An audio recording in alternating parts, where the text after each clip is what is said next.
You are having a disagreement with someone you care about. The conversation feels wrong, but you cannot pinpoint exactly why. Maybe you feel defensive, unheard, or like you are walking on eggshells. Or maybe you feel heard, respected, and closer to the person even though you still disagree.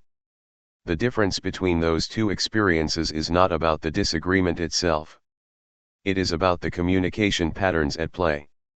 And those patterns predict relationship outcomes with startling accuracy. Here is what relationship research reveals: the content of your conflicts matters far less than how you communicate during those conflicts. You can disagree about important things and still build intimacy, or you can agree on everything and slowly erode connection through toxic communication patterns. I am going to show you 6 research-backed indicators that distinguish healthy from unhealthy communication, what those patterns predict about relationship longevity, and most importantly, how to recognize which patterns you are using so you can change them before they cause irreparable damage. This is not about never fighting.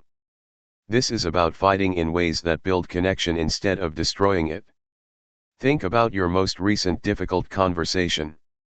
Which pattern was at play? Keep that in mind as we continue. In 1986, Dr. John Gottman began a groundbreaking study that would follow hundreds of couples for decades. His team at the University of Washington could predict with 94% accuracy which couples would divorce and which would stay together based solely on observing their communication patterns during a 15-minute conflict conversation. Not based on what they fought about. Not based on how often they fought. Based entirely on how they communicated during conflict. Dr. Gottman identified what he calls the 4 horsemen of the apocalypse, 4 communication patterns so toxic they predict relationship failure with devastating reliability. But he also identified their antidotes, communication patterns that correlate with relationship satisfaction, longevity, and deepening intimacy over time. This research has been replicated across cultures, relationship types, and demographics. The patterns hold true whether you are examining romantic partnerships, parent-child dynamics, workplace relationships, or friendships. Communication patterns are the foundation that determines whether relationships strengthen or deteriorate under stress. The most powerful part? These patterns are learned behaviors, which means they can be unlearned and replaced with healthier alternatives. Source: Dr. John Gottman, Gottman Institute, The 4 Horsemen Research. Dr. Sue Johnson, Emotionally Focused Therapy. Links in description. Healthy pattern, repair attempts. In healthy communication, when tension rises, at least one person attempts to de-escalate. This might sound like humor: okay, we are both getting heated. Can we take a breath? Or vulnerability: I am feeling defensive and I do not want to be. Can we start over? Or accountability: I just said something harsh and I regret it. Let me try again. Dr. Gottman's research shows that successful couples make repair attempts every 3 to 5 minutes during conflict. Failed relationships show repair attempts being ignored or rejected. The content of the repair matters less than the willingness to interrupt the negative cycle. Unhealthy pattern. Escalation. In unhealthy communication, each person matches or raises the intensity of the other. Criticism meets contempt. Raised voice meets louder voice.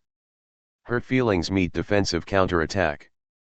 The conversation spirals until someone storms out or shuts down completely. Research shows that once escalation begins without repair attempts, couples enter what Dr. Gottman calls diffuse physiological arousal, a state where heart rate exceeds 100 beats per minute, stress hormones flood the system, and rational conversation becomes neurologically impossible. You literally cannot problem solve in this state. But unhealthy patterns continue pushing through it anyway. The distinction: healthy communication recognizes when the process has become destructive and pauses to repair the connection before continuing the content discussion. Unhealthy communication prioritizes winning the argument over preserving the relationship. Healthy pattern: curiosity. When your partner expresses concern, frustration, or criticism, healthy communication responds with genuine curiosity. Help me understand what you are experiencing. What did that feel like for you? What do you need from me right now? This does not mean immediately agreeing or taking blame. It means prioritizing understanding their perspective before defending your own. Dr. Sue Johnson's research on emotionally focused therapy shows that feeling understood is more important to relationship satisfaction than getting your way. Unhealthy pattern, defensiveness. Defensiveness sounds like, that is not what happened. You are being too sensitive. I was only doing that because you did this first. Every statement immediately redirects focus away from your partner's experience and toward justifying your own behavior. Dr. Gottman found that defensiveness is one of the strongest predictors of relationship failure because it creates a cycle where neither person ever feels heard. Both are so busy defending against perceived attacks that neither can actually listen. The distinction: healthy communication treats your partner's feelings as valid data to understand, even when you disagree with their interpretation. Unhealthy communication treats your partner's feelings as attacks to defend against. Healthy pattern, taking ownership. You are right, I did dismiss what you were saying. That was not okay. I can see how my actions hurt you, even though that was not my intention. I made a mistake here. What would help repair this? Ownership means acknowledging your contribution to the problem without requiring your partner to first acknowledge theirs. Research shows this breaks negative cycles faster than any other intervention. Unhealthy pattern, blame shifting. I only did that because you did this. If you had not made me angry, I would not have said those things. This is really your fault when you think about it. Blame shifting ensures that conflicts never get resolved because both people stay focused on who is more at fault rather than how to move forward together. The distinction: healthy communication asks, what is my responsibility here? Unhealthy communication asks, how is this actually your fault? Healthy pattern, specific requests. When we disagree, I need us to take breaks before either of us says something we cannot take back. Can we agree to call a timeout when things get too heated? I feel most cared for when you check in during my stressful days. Would you be willing to send a quick text on days you know I have big deadlines? Specificity gives your partner clear opportunities to succeed in meeting your needs. Unhealthy pattern, vague complaints. You never care about my feelings. You always make everything about you. Why can I not ever rely on you? Vague complaints provide no actionable information. Your partner has no idea what specific behavior to change. The complaint serves only to express hurt, not to create solutions. The distinction: healthy communication identifies concrete behaviors that can change. Unhealthy communication makes character attacks that cannot be addressed. Healthy pattern, validation. That makes sense that you would feel that way. I can see why that was hurtful, even though I did not mean it that way. Your feelings matter to me. Validation does not require agreement. It requires acknowledging that your partner's emotional experience is real and understandable from their perspective. Unhealthy pattern, dismissiveness. You are overreacting. That is ridiculous to be upset about. You are too sensitive. I did not mean it that way, so you should not feel hurt. Dr. Gottman identifies dismissiveness as one of the four horsemen because it tells your partner their internal experience is wrong, creating profound disconnection. The distinction: healthy communication honors that feelings are not right or wrong, they just are. Unhealthy communication judges feelings as valid or invalid based on whether you think they should exist. Pattern 6, collaborative problem solving versus contempt. Healthy pattern, collaboration. We both want this to work. How can we find a solution that addresses both our needs? What if we tried this approach? Would that help for you? The assumption is that you are on the same team working against the problem, not against each other. Unhealthy pattern, contempt. Eye-rolling, mockery, name-calling, hostile humor, or disgust. Of course you would think that. That is just like you to say something so stupid. Dr. Gottman calls contempt the single strongest predictor of divorce. It communicates not just disagreement but fundamental disrespect for your partner's worth as a person. The distinction: healthy communication preserves respect even during disagreement. Unhealthy communication attacks the person's character, not just their behavior. Pause. How many unhealthy patterns do you recognize in your important relationships? This awareness is the first step toward change. Here is how to shift from unhealthy to healthy patterns. I notice I am getting defensive right now. Can we pause? I just made a vague complaint. Let me try to be more specific about what I need.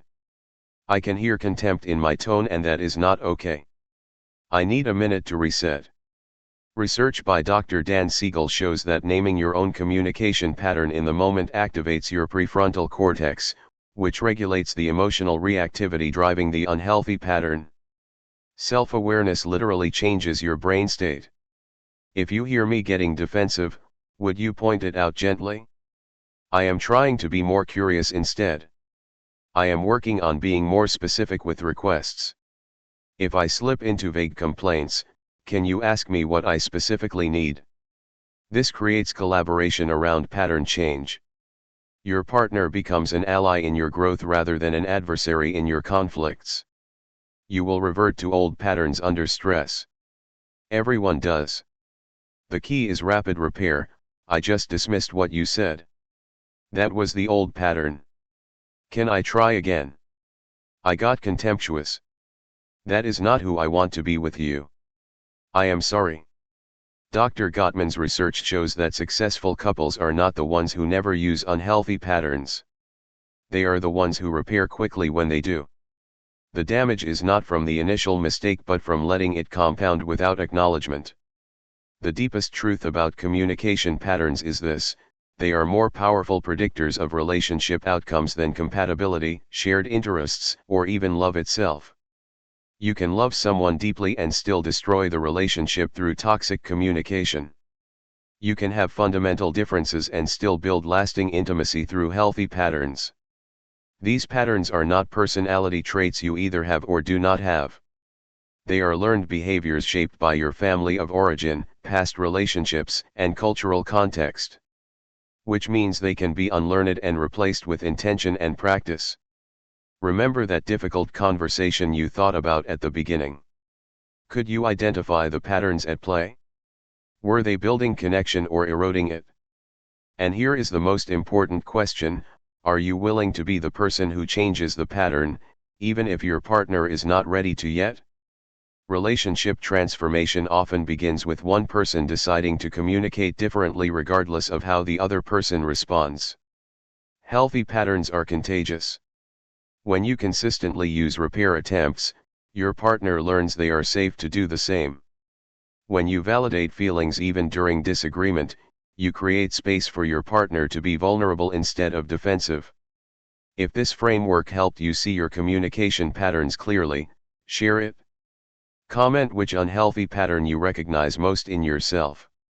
And remember, you are not a bad person for having unhealthy communication patterns. You are a human being who learned to communicate in certain ways based on what you experienced.